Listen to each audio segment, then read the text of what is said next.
Voilà, en Ouganda, les représentants du gouvernement de Kinshasa et ceux des rebelles doivent reprendre leur discussion aujourd'hui. Toute la semaine dernière, les deux parties ont discuté de procédures et devraient entrer cette semaine dans le vif du sujet. Idriss Fall a joint André Abandi, membre de la délégation des rebelles du M23. Il faut dire que les débuts n'étaient pas faciles. Il y a eu beaucoup de sincérité, ça veut dire que c'était pas mauvais. Mais les questions procédurales ont pris du temps. Il y a également eu sur quoi va porter les discussions. On n'a pas beaucoup avancé, mais non plus on n'a pas fait du surplace. On a quand même travaillé. Ce lundi, qu'est-ce qui sera au menu? Il s'agira de l'adoption d'un certain nombre de textes, notamment tout ce qui a fait l'objet du travail durant la semaine qui vient de s'achever. En fait, une semaine pour discuter que des préalables, quoi. Vous voyez, c'est pas facile parce qu'il y a eu d'abord le lancement qui a été suivi par ces questions-là. On pense que la semaine qui vient, les travaux vont s'accélérer parce que les bases d'un travail sérieux sont jetées, je crois.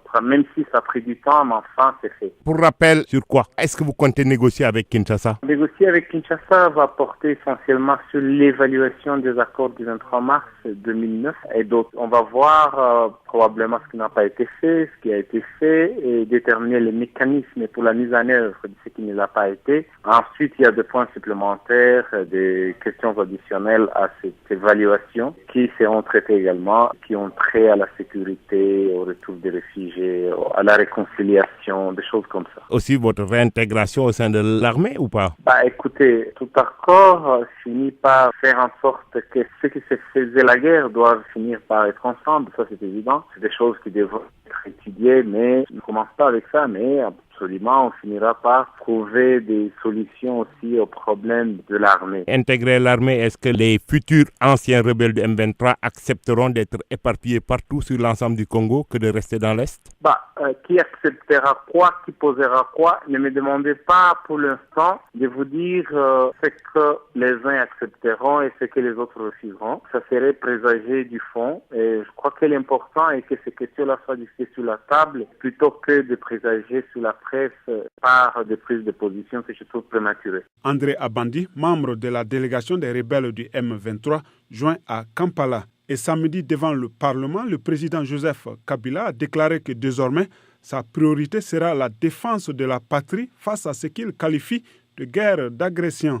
Kinshasa a toujours accusé le Rwanda de soutenir les rebelles du M23, ce que Kigali a toujours démenti. Idriss Fall a recueilli la réaction de maître Jean-Joseph Mukendi, conseiller d'Étienne Tshisekedi à Kinshasa. C'est une déclaration de plus qui ne convainc que les personnes qui étaient déjà convaincues d'avance, et autrement dit, qui n'ajoute rien, et tout ce que l'opposition a déjà dénoncé en ce qui concerne le manque de volonté réelle d'arriver à une véritable solution à l'est de notre République démocratique du Congo. Défendre la patrie, faudrait-il encore avoir les moyens, d'autant que l'armée a déjà montré ses limites avec la prise de Goma par le M23, non? Effectivement, c'est le plus important. Pourquoi l'armée a montré ses limites? C'est parce que cette armée n'a pas eu les moyens d'action. L'armée a été démotivée. Les officiers qui pouvaient faire la guerre ont été systématiquement écartés. Il y a un véritable problème de réforme de l'armée, tout au fond. Il y a eu des promotions tout à fait fantaisistes et même clientélistes,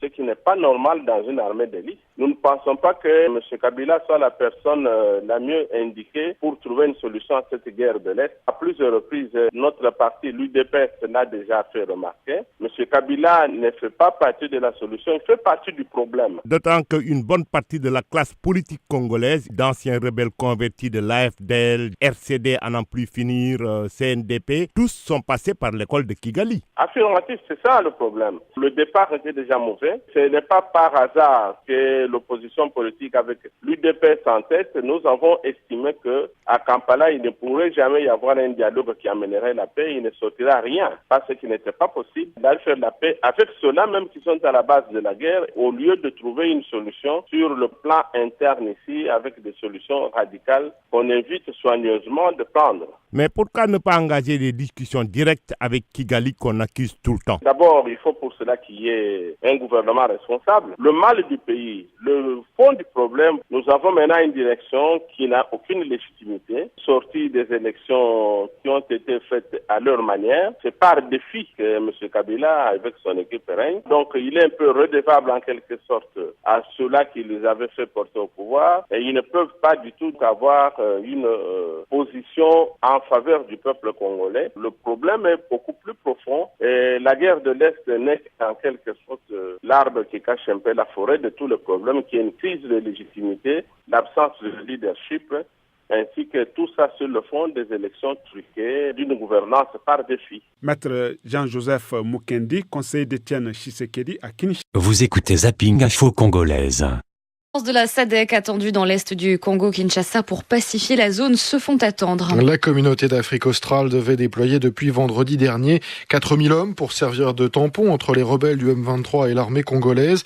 Le Zimbabwe a prévu d'envoyer 1 millier de soldats. Or, selon la mission des Nations Unies en RDC, ces hommes ne sont toujours pas là. Pas de trace non plus du bataillon tanzanien censé sécuriser l'aéroport de Goma et chapeauter rebelles et militaires loyalistes sur place. Écoutez le lieutenant-colonel Prosper Félix Basse, le porte-parole de la MONUSCO. Beaucoup de rumeurs tournent ces jours-ci dans et autour de la ville de Goma.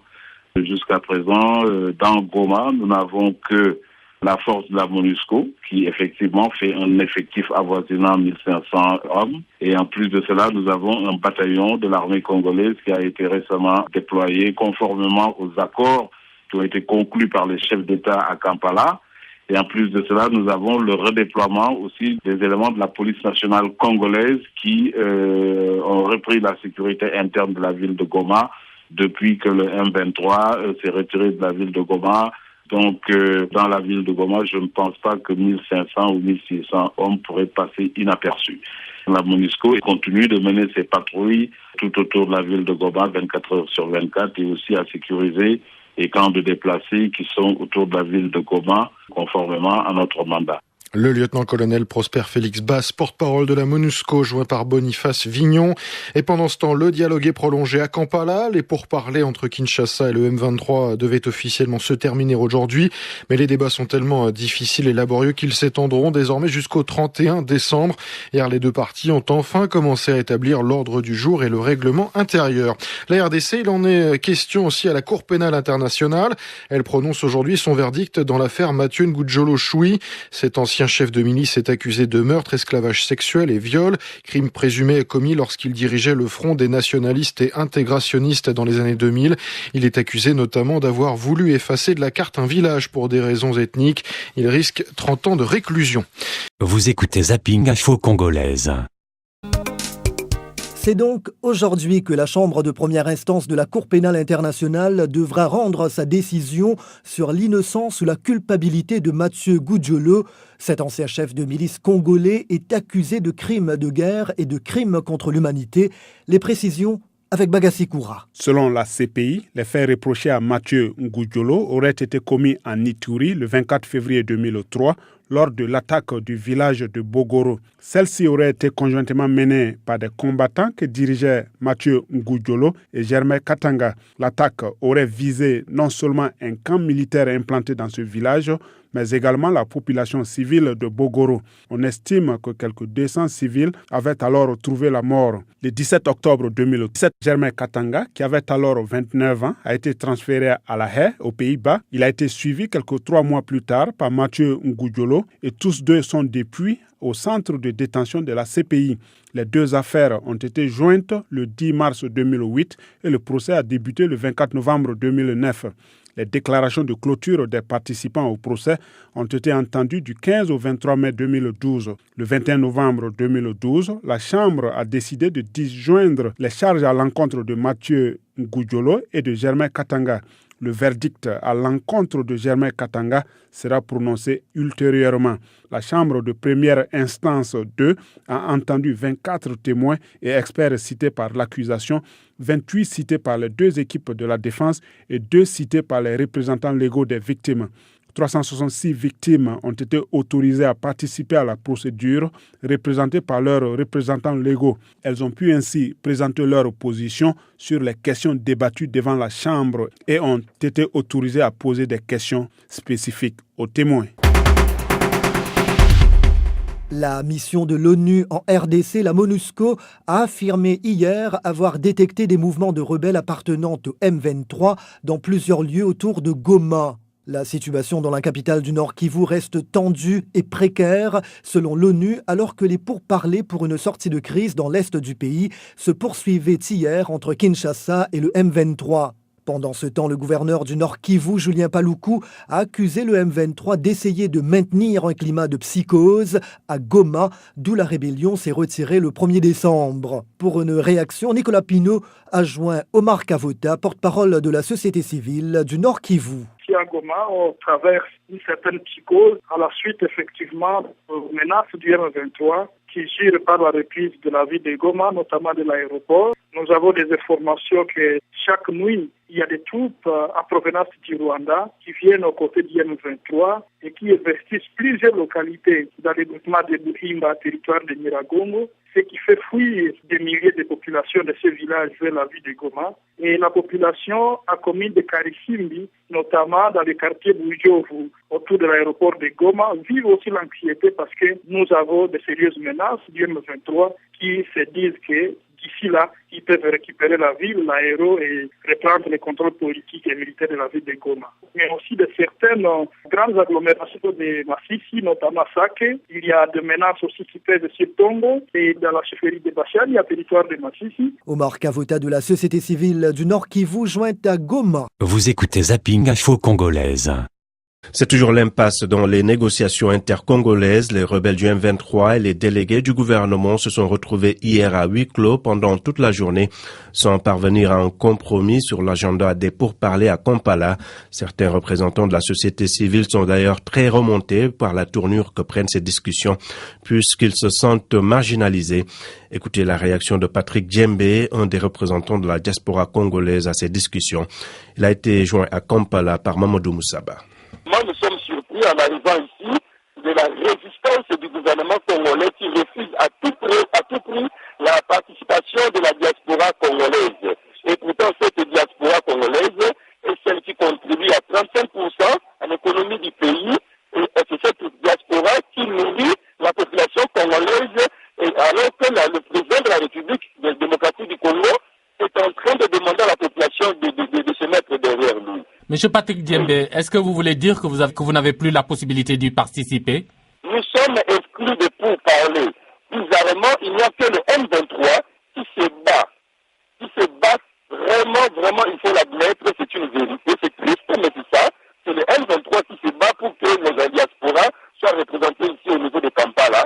C'est le M23 qui se bat pour que l'opposition politique et la société civile congolaise soient représentées. Le gouvernement n'en veut pas. Est-ce qu'il y a des observateurs internationaux sur place là-bas qui peuvent faire évoluer les choses? Est-ce que l'Union africaine, par exemple, est présente sur place? L'Union africaine n'est pas du tout présente sur place.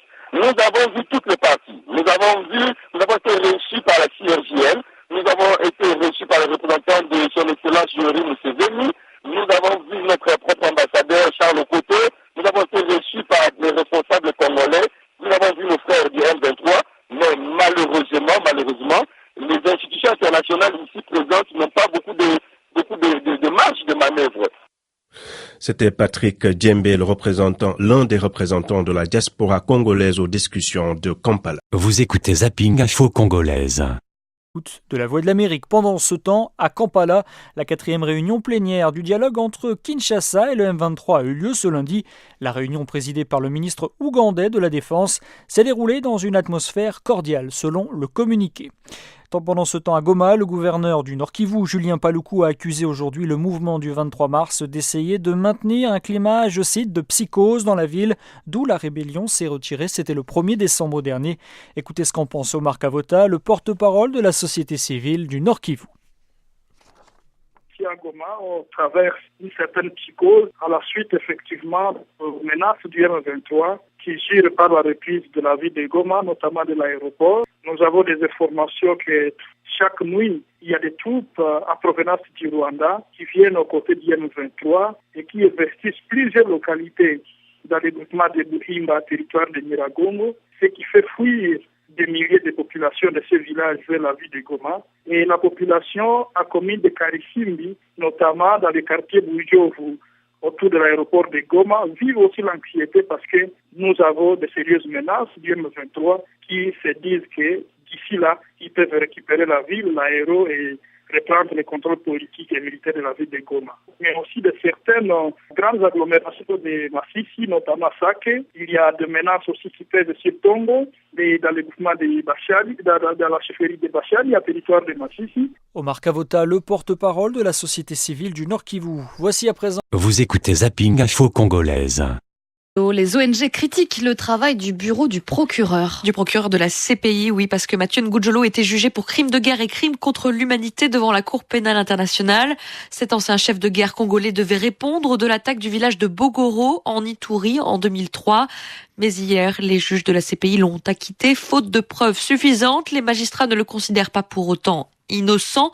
Ils estiment que l'enquête de l'accusation, qui a été menée par le bureau du procureur de la CPI, n'est pas assez solide pour condamner Mathieu Ngudjolo. Pour Eric Witt, expert en droit international, cela est inquiétant pour la suite des travaux de la CPI.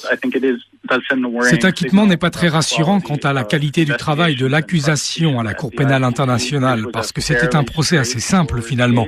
Les chefs d'accusation visaient une seule personne, accusée d'avoir commis des crimes dans un seul village au cours d'une même journée. Or, les juges ont estimé que le procureur n'était même pas parvenu à prouver, au-delà du doute raisonnable, que Mathieu Ngudjolo était en charge de cette milice.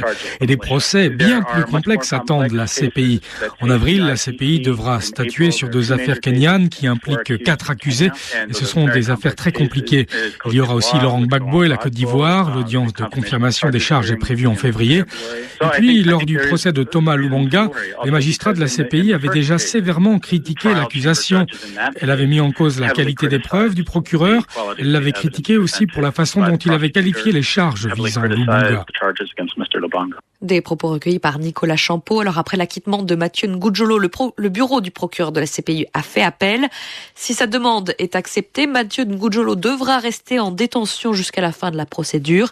S'il n'y a pas de procès en appel, il pourra être libéré. Il est 8h37 à Kigali. Barack Obama envoie un message direct au Rwanda au sujet de la rébellion qui déstabilise en ce moment la province du Nord Kivu. D'après un communiqué de la Maison-Blanche, le président américain a en effet parlé au téléphone avec Paul Kagame et il aurait souligné durant cette conversation que tout soutien au M23 était incompatible avec un désir de paix et de stabilité. Depuis des mois, la République démocratique du Congo accuse le Rwanda de soutenir les rebelles au Nord Kivu. Accusation appuyée par des rapports des Nations Unies, mais toujours démentie par Kigali. Et concernant l'Est de la République démocratique du Congo, une enquête des Nations Unies vient de confirmer que 126 femmes au moins ont été violées dans la région de Minova fin novembre, entre le 20 et le 30 novembre, au moment de l'avancée des rebelles et de leur arrivée sur Goma et de la fuite des troupes gouvernementales. 9 soldats des FARDC ont été arrêtés, 2 pour viol et 7 autres pour des actes de pillage. À Kinshasa, le procès en appel des assassins présumés du militant des droits de l'homme Floribert Chebeya ne reprendra pas avant au moins 12 semaines. En effet, pas d'audience avant le mois d'avril.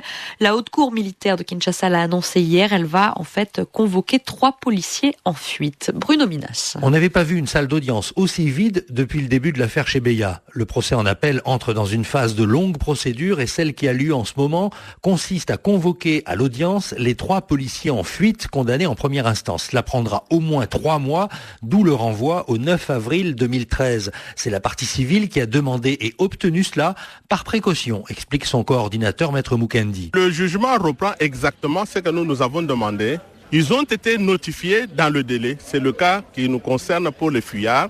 Ils ne seront certainement pas présents, mais il faut donner la preuve qu'ils ont été notifiés. C'est pour éviter qu'on casse tout le procès par la suite. Affirmatif, c'est ça. Dans les rangs de la défense, on est déçu puisque cela rallonge la détention de 2 policiers, dont le principal accusé, le colonel Moukalai, son défenseur, Maître Bokata. Malheureusement pour nous, nous avions articulé pour les 2 prévenus qui sont en détention des demandes de mise en liberté provisoire qui malheureusement n'ont pas été examinées et qui donc ne pourront pas être examinées avant le 9 avril. Ça c'est malheureux pour nous. Ce n'est donc pas avant avril 2013 que l'on examinera à nouveau le fond de cette affaire, presque 3 ans après l'assassinat de Floribert Chebeya et Fidel Bazana.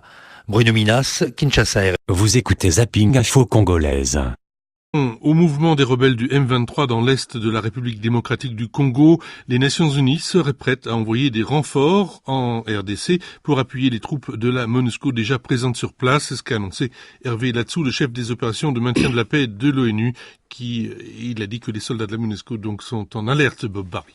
Hervé Latsou a déclaré hier au Conseil de sécurité que des centaines de rebelles du M23 avaient été aperçus à une vingtaine de kilomètres seulement de Goma, la capitale du Nord Kivu, c'est-à-dire à l'intérieur de la zone de cessez-le-feu, alors que les négociations entamées à Kampala, en Ouganda, entre le M23 et le gouvernement congolais sont au point mort. Le chef des opérations de maintien de la paix de l'ONU a évoqué la possibilité d'envoyer de nouveaux contingents de casques bleus dans la capitale provinciale si les circonstances l'exigent, dit-il. Selon M. Latsou, les rebelles du M23 continuent d'effectuer des mouvements inquiétants autour de Goma. C'est dans ce contexte que les casques bleus ont été placés en état d'alerte dans la région. Avec ses 17 000 hommes, la MONUSCO n'est jamais parvenue à empêcher la progression des rebelles du M23 vers Goma et encore moins les exactions commises par le mouvement rebelle sur la population civile. Même si, selon Martin Nescli, porte-parole de l'ONU, les soldats gouvernementaux se seraient aussi rendus responsables de viols de sources onusiennes. Depuis novembre dernier, au moins 126 femmes ont été violées par les forces régulières. Par ailleurs, des éléments du M23 continuent de perpétrer des attaques à main armée et des assassinats à Goma. Pourtant, le M23 s'est retiré officiellement de la ville provinciale dès le 1er décembre dernier, après 2 semaines d'occupation. La question de l'envoi donc d'effectifs supplémentaires de casques bleus dans la région pourra-t-elle éviter la reprise de la ville par les rebelles? Il faudra certainement attendre les conclusions des négociations de Kampala. Philippe. Vous écoutez Zapping Info Congolaise. Retour sur l'acquittement du chef rebelle Mathieu Ngudjolo Tchoui, ancien chef d'état-major du Front nationaliste et intégrationniste. Accusé de crimes de guerre et crimes contre l'humanité, les juges de la Cour pénale internationale ont estimé hier que les preuves étaient insuffisantes pour établir sa culpabilité. L'ancien seigneur de guerre était accusé d'avoir orchestré en 2003 une attaque contre Bogoro, village du district d'Ituri, situé dans le nord-est de la République démocratique du Congo. Un acquittement qui ne signifie pas que des crimes n'ont pas été commis à Bogoro le 24 février 2003, insiste la CPI. D'après Human Rights Watch, les combats en Ituri entre 1999 et 2005 ont causé la mort de dizaines de milliers de civils, dont la plupart ont été tués dans des massacres ethniques, des viols généralisés de femmes et de filles, des tortures et le recrutement forcé d'enfants. Des centaines de milliers de civils ont été contraints à abandonner leur foyer, souligne Human Rights Watch. Pour réagir sur l'acquittement de Mathieu Ngudjolo Tchoui, j'ai contacté Anneke van Wunderberg de Human Rights Watch. La situation est triste parce que les victimes de le massacre de Bogoro, donc le massacre pour lequel Mathieu Ngudjolo était accusé, attendent toujours la justice. Et c'est exactement la même chose pour d'autres victimes en Ituri qui n'ont pas encore reçu la justice. Donc je pense que cet acquittement donne un message assez fort à la procureure de la CPI qu'elle maintenant doit améliorer des enquêtes et doit aussi assurer que le responsable pour cet massacre est arrêté et produit devant la justice. La Cour pénale a bien souligné que cela ne signifie pas que des crimes n'ont pas été commis à Bogoro. Est-ce qu'il y a d'autres personnes qui sont poursuivies dans ce cadre? Il y a deuxième personne, Germaine Katanga, qui est le co-accusé de Mathieu Ngudjolo. Donc on attend toujours le jugement de la Cour pénale internationale par rapport à lui. Mais je pense aussi dans cette procédure, on a vu qu'il y a d'autres personnes. La défense spécifiquement a bien déclaré qu'il y avait des personnes à Kinshasa, en Ouganda, mais aussi au Rwanda, qui ont supporté, armé et en fait dirigé les milices en Ituri. Et je pense que le moment est venu qu'on regarde ces autres responsables pour les crimes qu'ils ont commis et eux, je pense aussi, devraient être devant la justice. C'est Anneke van Wunderberg de Human Rights Watch. En République démocratique du Congo, toujours, Oxfam dénombre 900 000 déplacés répartis dans une trentaine de camps au Nord Kivu. La prise de Goma, à elle seule, a chassé 150 000 personnes qui ont trouvé refuge dans les camps autour de la capitale de la province du Nord Kivu. Mais les camps ont du mal à faire face à l'afflux de déplacés. Et d'après l'ONG, nombreux sont ceux qui trouvent refuge dans des familles d'accueil. Nous écoutons Tariq Ribel, coordinateur humanitaire d'Oxfam à Goma. Le grand défi que nous avons, c'est qu'il y a beaucoup de zones du Nord Kivu qui sont trop dangereuses pour avoir un accès constant à ces camps. C'est-à-dire qu'il n'y a pas d'assistance humanitaire sur beaucoup de sites où les gens se trouvent. Au-delà de ça, il y a des gens qui sont accueillis par les familles dans les zones sans accès actuellement. La plupart des gens n'ont pas une assistance suffisante pour leurs besoins de base. Et dans les camps de réfugiés, puisque, comme vous venez de le dire, l'aide est quand même limitée en raison de l'absence de certaines ONG pour des raisons de sécurité. Donc, quelles sont les conditions de vie dans les camps ? Est-ce qu'on trouve suffisamment de nourriture, de l'eau ? Comment ça se passe ? Dans les camps autour de Goma et les camps où il y a un accès plutôt constant, il y a quand même une assistance de base. On a pu donner la nourriture, de l'eau et donner assainissement. Et il y a aussi les soins. Par contre, là où il y a une assistance seulement ponctuelle, on peut faire des cliniques mobiles. Il y a certaines assistances qui peuvent être données de temps en temps. Mais il manque d'assistance continuelle, par exemple l'eau, assainissement surtout, qui ont besoin d'une présence plus constante. Pour ces personnes qui se font accueillir dans des familles, comment ça se passe ? Quelles sont les conditions de vie ? Les conditions ne sont pas bonnes parce que la plupart de la population du Nord Kivu est très pauvre et a déjà besoin d'une assistance, même sans être déplacés. Ils essaient de partager ce qu'ils ont, mais souvent ça ne suffit pas. Il y a aussi le problème que malheureusement, souvent, le combat suit les déplacés. Quelqu'un qui se déplace ailleurs pour chercher un refuge, parfois il y a le combat qui commence là. C'est un déplacement constant. Des gens qui ont été déplacés plusieurs reprises, qui fuient à chaque fois de nouveaux combats. La sécurité de ces déplacés est-elle assurée dans les camps ? Malheureusement, dans la plupart des cas, nous pouvons dire qu'il n'y a pas une sécurité qui suffise. Il y a beaucoup de camps qui ont été attaqués, soit par des milices, soit par des bandits. Il y a des pillages, il y a de la violence sexuelle, surtout la nuit. Après, beaucoup de femmes, surtout, sont touchées aussi quand ils sortent des camps pour chercher le bois de chauffage. Souvent, elles sont obligées de sortir loin des camps et elles se trouvent face aux agresseurs. Dernièrement aussi, à Goma, on voit une présence élevée des gens armés sur les camps depuis une semaine. C'était Tariq Ribel, coordinateur humanitaire d'Oxfam à Goma. Notons qu'en plus de ces déplacés internes, le Haut-Commissariat aux réfugiés estime que 4000 personnes ont traversé la frontière vers le Soudan du Sud. L'organisation onusienne souligne que la plupart de ces nouveaux arrivants sont des femmes et des enfants, parfois non accompagnés. Le HCR s'inquiète notamment de la présence de mines dans le voisinage. Dans une moindre mesure, certains réfugiés congolais ont pris la direction du Rwanda, note Oxfam. Vous écoutez Zapping Info Congolaise. La CPI a rejeté l'appel du procureur de maintenir en détention l'ancien chef milicien congolais Mathieu Ngudjolo, acquitté hier de toute responsabilité dans le massacre du village de Bogoro. À La Haye, Stéphanie Mopa. Dans quelques heures, Mathieu Ngudjolo devrait être remis en liberté. Incarcéré depuis 2006 dans la prison des criminels de guerre à La Haye, le milicien congolais a été acquitté de toutes les accusations portées contre lui. En acquittant Mathieu Ngudjolo, les juges ont souligné que le massacre de Bogoro avait bien eu lieu, mais que la participation de l'accusé dans ce dernier n'avait pas été prouvée par le procureur. Mathieu Ngudjolo n'était pas présent à Bogoro lors de l'attaque, un fait que le procureur avait fini par admettre à demi-mot au cours du procès.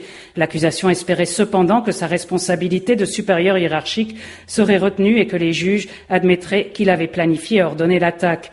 Or, si l'accusé avait de l'influence auprès de certains combattants, les preuves apportées par l'accusation montrent que Mathieu Ngudjolo n'a réellement pris ses galons de supérieur qu'un mois après le massacre de Bogoro. Un verdict qui souligne donc largement les faiblesses du procureur, sa politique pénale d'abord. L'accusé n'a été poursuivi que pour des crimes commis sur une seule journée, au cœur d'une guerre qui a duré plusieurs années. Cette stratégie, adoptée dans de nombreuses affaires, donne non seulement une vision historique erronée de la guerre, mais rend l'affaire bien plus difficile à prouver pour le procureur.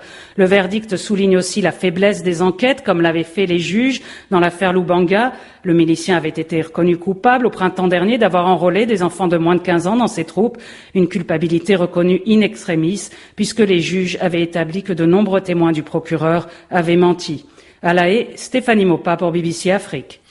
La décision de la Cour pénale internationale d'acquitter Mathieu Ngudjolo a suscité une grande déception au sein de la communauté rivale des Emma, à laquelle appartient un autre seigneur de guerre congolais, Thomas Lubonga, condamné en juillet dernier à 14 ans de prison par la même cour. Mathieu Ngudjolo a dirigé une milice de l'ethnie Lendu, accusée d'avoir perpétré le massacre de Bogoro, au cours duquel près de 200 Emma ont perdu la vie en mars 2003. Félix Kabouizi Wa Mutaguru est le président de la communauté Emma en RDC. Comme communauté, c'est vraiment une très très très grande surprise. C'est comme si notre communauté devrait commencer un nouveau deuil. C'est donc un jour sombre vraiment pour notre communauté. C'est comme si on nous obligeait à porter à nouveau un deuil. On se demande franchement si la communauté internationale, la justice internationale, a finalement sa raison d'être, la CPI, puisqu'on a fondé beaucoup d'espoir sur cette cour.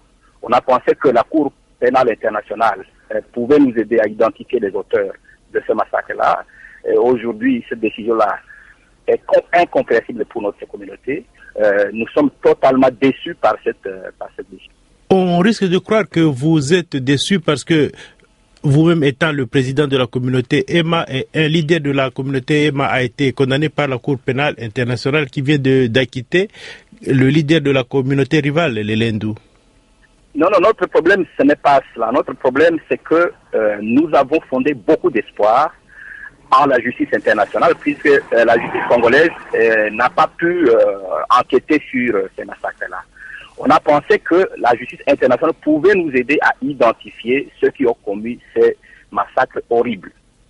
Aujourd'hui, des gens à Bogoro sont déçus. Des gens ont pensé qu'ils pouvaient penser leurs larmes, ils pouvaient essuyer leurs larmes, penser leurs blessures avec la Cour pénale internationale. Voilà le résultat auquel nous arrivons. Alors, on se demande à qui faut-il finalement se confier. Est-ce que la CPI peut demain nous aider à identifier les auteurs de ce massacre-là? Puisque si cela n'est pas fait, évidemment, on va laisser des frustrations énormes au sein des communautés. Et je crains fort que ce genre de jugement ne réveille finalement de déceptions terribles au sein des communautés. Enfin, il ne faut pas qu'on ait visualisé des images, qu'on ait montré les films de ce qui s'est passé à Bogoro, qu'on ait produit autant de documents.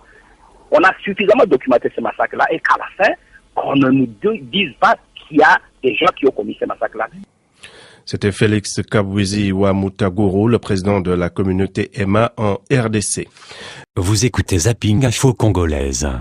Congolaise du M23 a réclamé mercredi la signature d'un cessez-le-feu avec les autorités de la République démocratique du Congo, accusant Kinshasa de faire traîner la négociation à Kampala pour renforcer ses positions dans l'est de la RDC. Si Kinshasa refuse, alors nous allons comprendre qu'il y a la mauvaise volonté de la part du gouvernement de Kinshasa. Mais ce que le 23 ce n'est que signer l'accord de cessez-le-feu pour permettre à la population de fêter bien le fête de la Noël, de bonne année, pourquoi pas aussi la libre circulation de la population bien. C'est ça ce que nous attendons. De Kampala, le lieutenant-colonel Vianney Kazarama, porte-parole militaire du M23.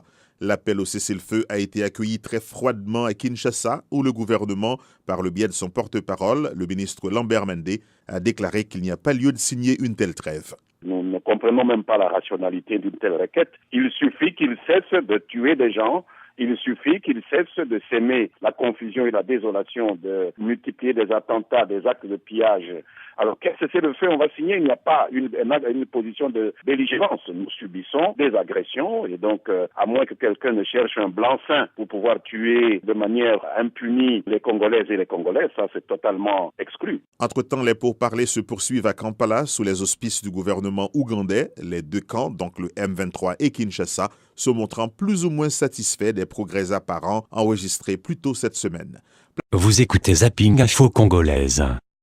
L'évolution de la situation en République démocratique du Congo et ses implications pour la sécurité nationale des États-Unis, tel est le thème d'une audience qui s'est tenue au Congrès avec la participation du secrétaire d'État adjoint aux affaires africaines, Johnny Carson, du sous-secrétaire à la défense chargé de la sécurité en Afrique, Derek Chollet, de l'acteur Ben Affleck, fondateur de l'initiative de l'Est du Congo, et d'autres personnalités du secteur politique et du monde académique.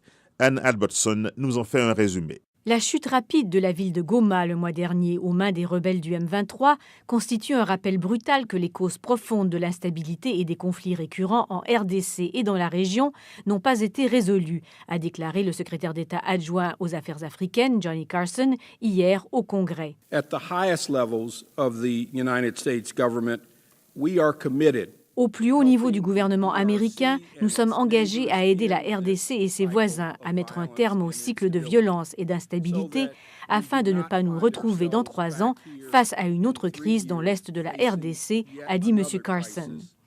La prouesse et le succès militaire des rebelles du M23 n'auraient pas été possibles sans appui extérieur, a souligné M. Carson, ajoutant que des preuves corroborent les assertions du groupe d'experts onusiens relatives à l'appui politique et militaire du Rwanda à ce groupe rebelle. Pour Johnny Carson, plusieurs raisons expliquent cette implication des Rwandais. La première est leur profonde préoccupation et inquiétude au sujet des éléments de l'ancienne armée rwandaise toujours présents dans l'est du pays, les FDLR ainsi qu'on les appelle, a expliqué M. Carson, des éléments armés dont le Rwanda cherche la neutralisation, a-t-il noté. Parmi les causes internes, le secrétaire d'État adjoint a fait état de l'échec de la réforme du secteur de la sécurité et de l'armée en RDC. Les soldats ne sont pas régulièrement payés ou approvisionnés et lorsqu'ils sont envoyés au front, ils sont essentiellement oubliés, a-t-il dit. M. Carson a parlé de l'aide américaine dans la formation des troupes congolaises et aussi des efforts diplomatiques américains dans la région. Il a expliqué que la responsabilité de résoudre les problèmes des Grands Lacs revient avant tout aux leaders des pays de cette région. Pour sa part, l'acteur Ben Affleck, fondateur de l'initiative de l'Est du Congo, a évoqué les nombreux groupes armés qui n'ont cessé de déstabiliser la RDC depuis 1994. Sans un engagement persistant et de haut niveau des États-Unis, les protagonistes du conflit dans l'Est de la RDC ne viendront pas à la table des négociations, a-t-il estimé. Par ailleurs, il est grand temps de revoir le mandat des forces en RDC. Alors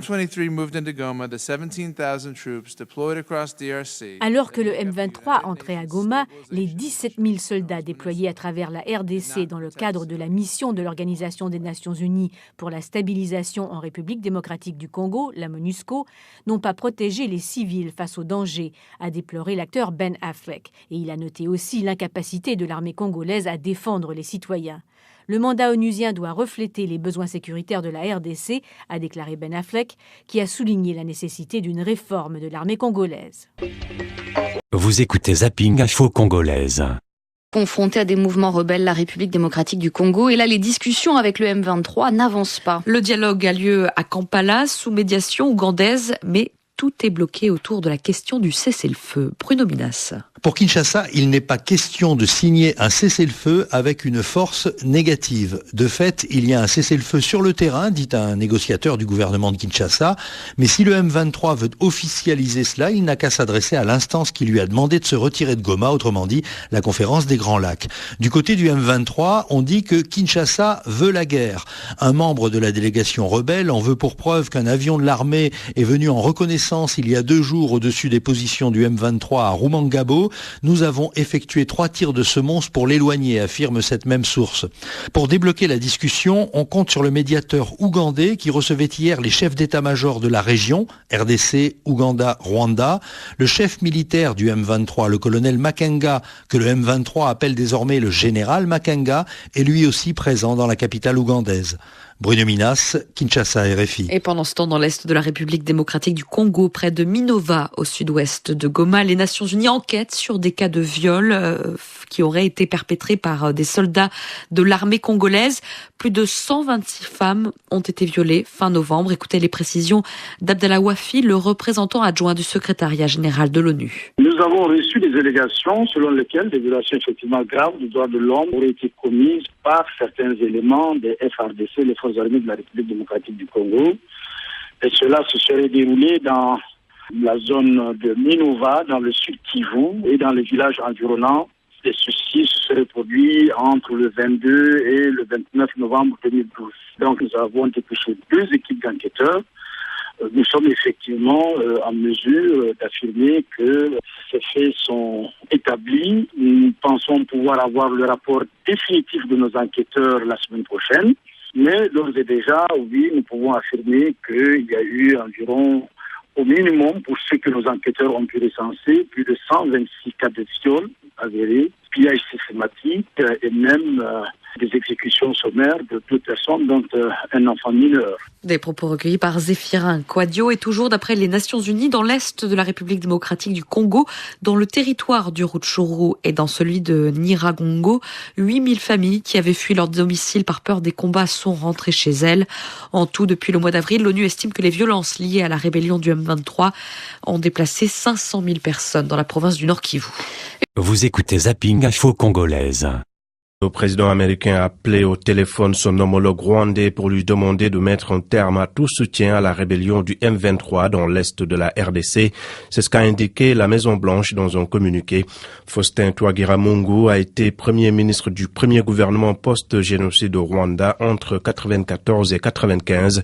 Depuis la Belgique où il vit en exil, il estime que le fait qu'Obama ait appelé personnellement Paul Kagame est pour lui un signe que l'administration américaine ne peut plus accepter ce qui se passe en République démocratique du Congo. On l'écoute. Cet appel va changer tout. Parce qu'il appartient à Kagame aujourd'hui de répondre et dire non, je ne soutiens pas, ou alors je soutiens et je retire l'appui que je donne aux membres du M23. Si il persistait dans son mensonge, parce qu'il s'agit des mensonges ici, il est évident que les États-Unis et les autres pays réagiront en conséquence. Donc on dit que les États-Unis sont un allié du Rwanda. Vous pensez que cette initiative d'Obama est sincère ou bien c'est de la comédie pour distraire la communauté internationale? Pas du tout. Ça ne peut pas être une comédie parce que depuis bientôt 3 mois, il y a les organisations de défense des droits de l'homme qui se plaignent de ce qui se passe dans cette région. Il y a aussi le Congo en tant que pays. Les Congolais ont eu plus de morts que les Rwandais. 5 millions de Congolais morts à cause des guerres continuelles menées par le Rwanda. Pour moi, ce coup de téléphone du président Obama est très important. Et M. Kagame devait y réagir positivement. S'il réagit négativement, il faudrait absolument qu'il s'attende à des conséquences qui pourraient peut-être mettre son pouvoir en danger. Mais vous voyez, ça se passe maintenant. Le régime du FPR est au pouvoir depuis 18 ans. Il a fallu beaucoup de temps aux États-Unis pour prendre ses distances par rapport à ce régime. Et vous savez, il y a eu les décideurs au niveau du gouvernement, mais il y a eu aussi des lobbies.